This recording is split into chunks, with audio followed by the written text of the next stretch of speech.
Success often doesn't come from pushing harder. It comes from removing the interference that gets in the way and slows you down. That interference isn't out there in the world, it's inside your mind.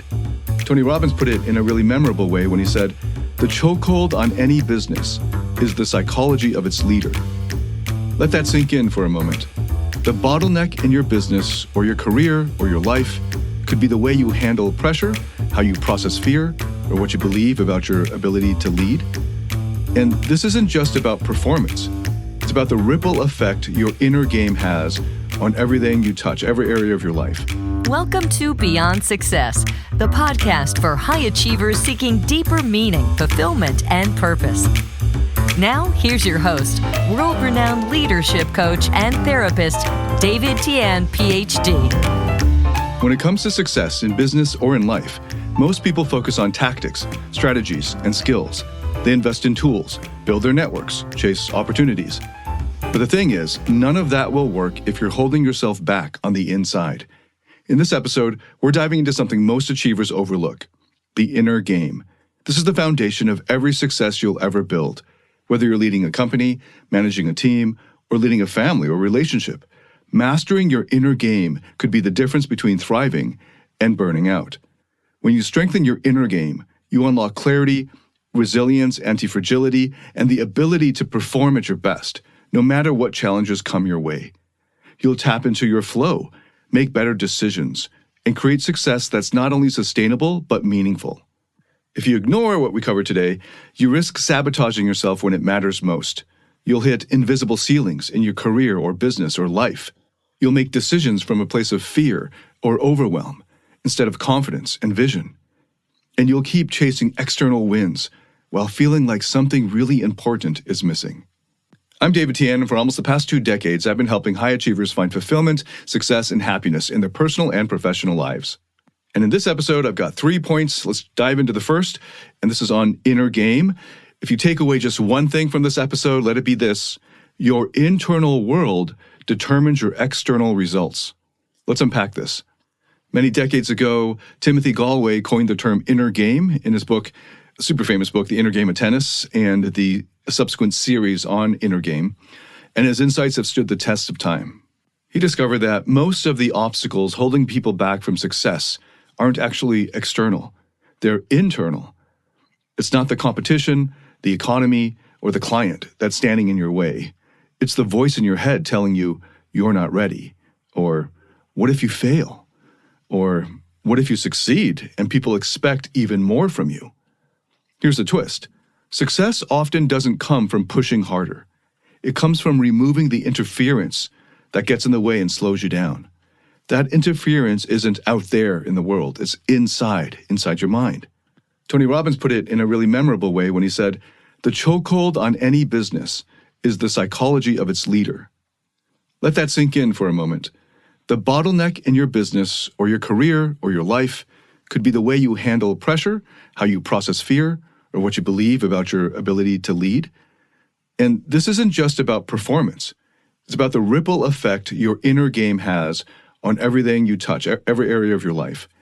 If your internal dialogue is filled with doubt or negativity, it shows up in your decisions. It impacts how you communicate with others, how you approach risk, and even how or whether you see opportunities. Let's make this even more practical. Start by asking yourself, what's the voice in your head saying? That voice, the internal dialogue that's running in the background, could actually be your biggest ally, or it could be the very thing that's holding you back. In IFS therapy, a great evidence-based psychotherapeutic model and method, it stands for Internal Family Systems Therapy. I've talked about it a lot on this podcast. In IFS therapy, that voice of doubt is what's called a protector part. Many experts call it the inner critic. Its job actually isn't to destroy you. The inner critic, protector part, is trying to protect you from failure, embarrassment, or pain, or shame. The problem is, it often does this in ways that keep you stuck. It whispers, "Don't try this. It's too risky." Or, "You'll mess this up just like last time." Does any of this sound familiar? Sometimes it's not just the inner critic part at work. There might be deeper burdens weighing you down. what IFS calls unattached burdens. I covered this in the previous episode. These are beliefs or fears or emotions that don't even belong to you. Maybe you pick them up from your parents or teachers or the greater society or community from your past experiences. They hang around you like invisible baggage, shaping how you think and act without you even realizing it. And this connects directly to what I covered in the previous episode on the upper limit problem. If you missed that last episode, here's a really super quick recap. The upper limit problem happens when we unconsciously sabotage ourselves as we approach new levels of success. You hit a glass ceiling you didn't even know was there. Suddenly, you procrastinate on the big project, or you blow up at a team member over something small, or you find yourself stuck in analysis paralysis. Why does this happen? It's because some part of you doesn't feel safe at the next level. Maybe it's a fear of failure. Maybe it's a fear of success. What will people expect of you if you really deliver? Either way, your inner game is throwing on the brakes, even if your external efforts are pushing the pedal to the floor. So how do you start breaking through this? Here are 2 steps you can take right now. Step 1, listen to your self-talk. Pay attention to the automatic thoughts running through your mind during the day. Monitor them, observe. Not just the loud ones when you're stressed, but the quieter ones too, the ones you hardly notice. What do they say when you're about to step into an important meeting, or when you're working on a big project? Write down what you hear. Don't judge them, just get them out in the open first. You might notice patterns. Maybe your inner voice says things like, "I can't keep up," or "I'm going to fail." These are interfering beliefs that are trying to protect you, but they're doing it in ways that no longer serve you. Okay, and the second step is to get curious about the fear. If you're bumping up against an upper limit, ask yourself, what's the fear here? Often the fear isn't what it seems on the surface. Maybe you're afraid of disappointing someone, or maybe you're afraid that success will change how people see you. Keep peeling back the layers until you get to the root. Here's a quick example. I worked with a leader who felt paralyzed every time he was about to close a major deal. When we dug into it, he realized he wasn't afraid of failing. He was afraid of succeeding and losing the freedom that he valued so much. The freedom of time and the flexibility of his schedule and having fewer responsibilities than he would if he were promoted. And that realization was a huge breakthrough for him. Once he understood the fear, he could address it directly and then move forward without this internal sabotaging resistance. As we go deeper into this episode, I want you to remember this. Success isn't about adding more pressure. It's about removing the resistance within. That voice in your head doesn't have to control you. Those limiting beliefs are not permanent. And the glass ceiling you've been hitting is actually not real.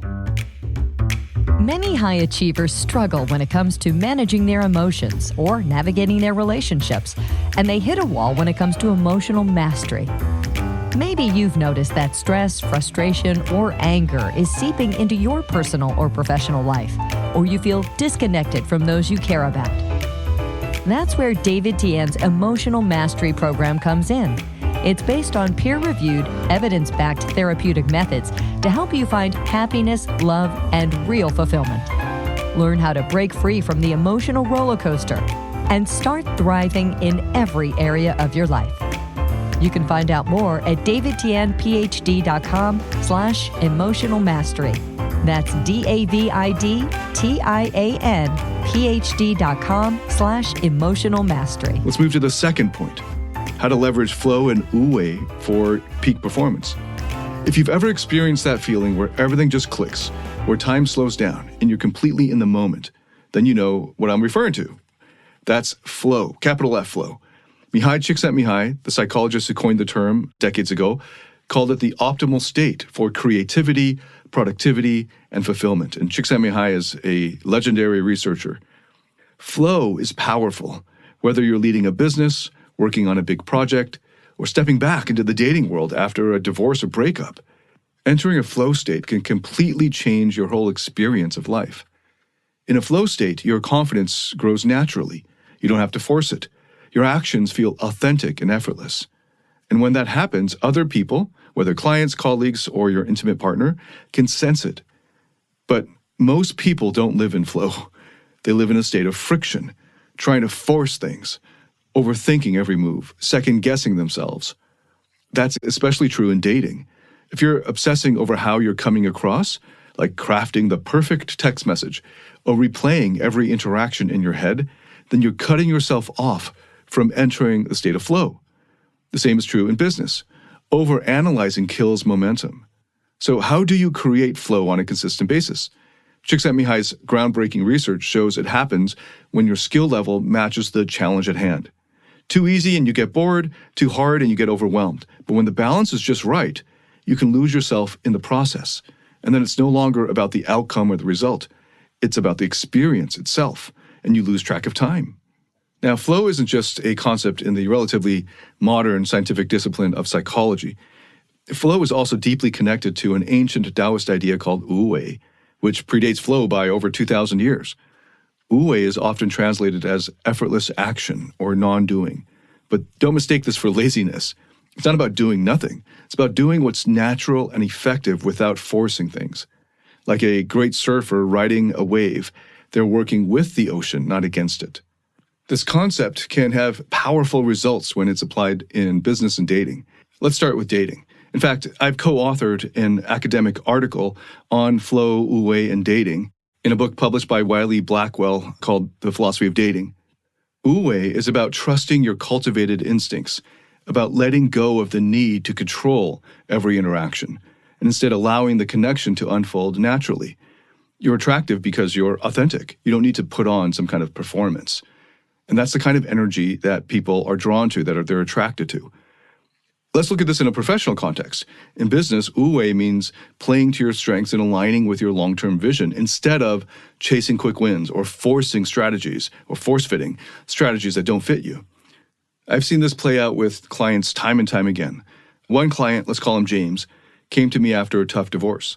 He wanted to get back into the dating world, but he was stuck in his head, overthinking everything. He treated dating like a business negotiation, strategizing, planning, and analyzing. But that approach doesn't work when it comes to attraction.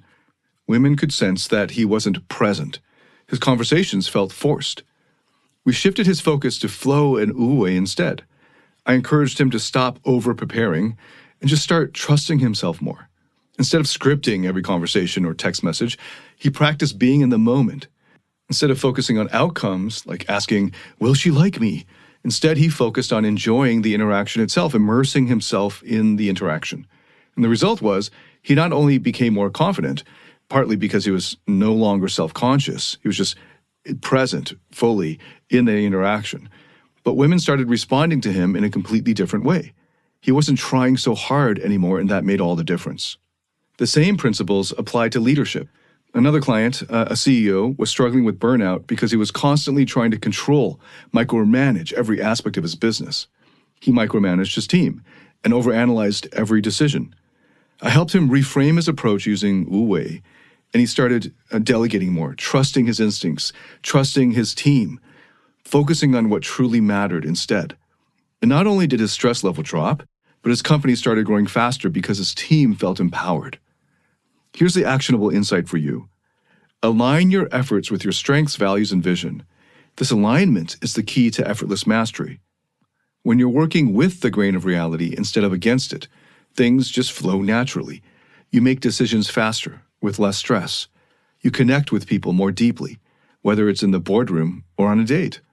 Let's wrap this up with the third and final point.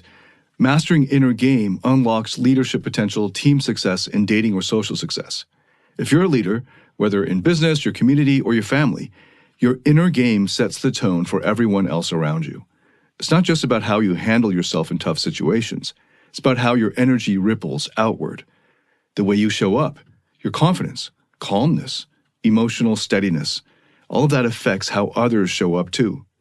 The truth is, if you struggle with self-doubt, stress, or fear, people pick up on it, even if you try to hide it. Your team feels it in your tone of voice, the decisions you make, even your body language, your sub-communications, your facial expressions. It creates an invisible tension that undermines trust and collaboration. On the flip side, when you've mastered your inner game, you inspire confidence without saying a word. You create a sense of safety that allows others to perform at their best. The same dynamic applies in dating. A man who's physically good-looking but filled with self-doubt or neediness will sabotage his overall attractiveness. Women might notice him at first, but they'll quickly sense that something's off. Contrast that with a man who's physically average but radiates confidence, ease, and playfulness. He doesn't try too hard. He's having fun and enjoying himself. And that kind of unself-conscious energy is magnetic. Why? Because people, whether team members or potential romantic partners, aren't drawn to perfection. That's a false belief that many shame-based achievers have imbibed. Instead, people are drawn to authenticity. And authenticity comes from mastering your inner game. So what does inner mastery look like? It starts with emotional resilience and anti-fragility. This doesn't mean that you never feel stressed or upset. You're human after all. It means you know how to navigate those emotions without being consumed by them. When challenges arise, you can stay grounded and make decisions from a place of clarity, not panic. And as a result, this clarity allows you to see the opportunities in the midst of the challenges and how you actually become stronger through going through the adversity. Next is self-awareness. Leaders who understand their triggers, strengths, and blind spots have a massive advantage. They don't waste time fighting battles within themselves. Instead, they focus their energy on what really matters. And finally, great leaders cultivate trust in others. Trust begins with consistency, reliability, responsibility, but it also requires vulnerability. Sharing your struggles, admitting when you're wrong, and owning your growth process, these aren't signs of weakness. They're signs of strength. They create a culture where others feel safe to do the same. Let's bring this back to social and romantic success. Someone who masters his inner game exudes emotional steadiness. He doesn't get thrown off by a moment of awkwardness. He doesn't seek validation because he already feels secure in who he is. And this allows him to focus fully on the person he's with, listening, connecting, creating a sense of presence that's rare in today's world. Compare that to someone who's constantly seeking reassurance, trying too hard to impress, or overthinking every word. That kind of energy pushes people away, no matter how impressive you might think you are, or the resume, or your wardrobe, or how impressive you think your Instagram feed might be. Mastering your inner game isn't about becoming flawless. It's about becoming anchored in your values, emotions, and a sense of purpose. And that's what makes you naturally attractive in relationships and magnetic as a leader. To flesh this out for you, let me share a quick story about a client of mine. We'll call him Mark. Mark was a successful entrepreneur, but his relationships were a mess. He felt disconnected from his team, and after his divorce, dating for him felt like a battlefield. He was constantly stuck in his head, trying to micromanage and control everything, and it showed in his life. So we worked on his inner game, starting with mindfulness practices and doing internal family systems therapy, and he began to notice his patterns, how he would overthink, and how his inner critic kept telling him that he wasn't enough. Slowly, he learned to quiet that voice. He learned to understand it and show it appreciation, and then that inner critic part of him started to trust him more. And then he started showing up differently in life, not just in business, but on dates too. He became more present, more confident, and more fun to be around. He was able to relax more, be more easygoing, because he was more at ease with himself, more accepting and appreciating of his own parts, including the inner critic part. And the result was his team began responding to him in new ways. They trusted him even more, took ownership of their own work, and started performing at a higher level as a team. And in his personal life, he went from dreading dates to actually enjoying them, and eventually met someone who connected with him for who he really was, and they're going strong to this day. So let's quickly recap what we covered today. First, we talked about the inner game, how your internal dialogue and mindset either drive your success or block it. Whether it's the inner critic, an upper limit problem, or subconscious fears, these are the invisible forces that determine how far you can go. Success isn't about trying harder. It's about removing those internal blocks so that you can naturally fulfill your full potential. Second, we explored flow and wu-wei.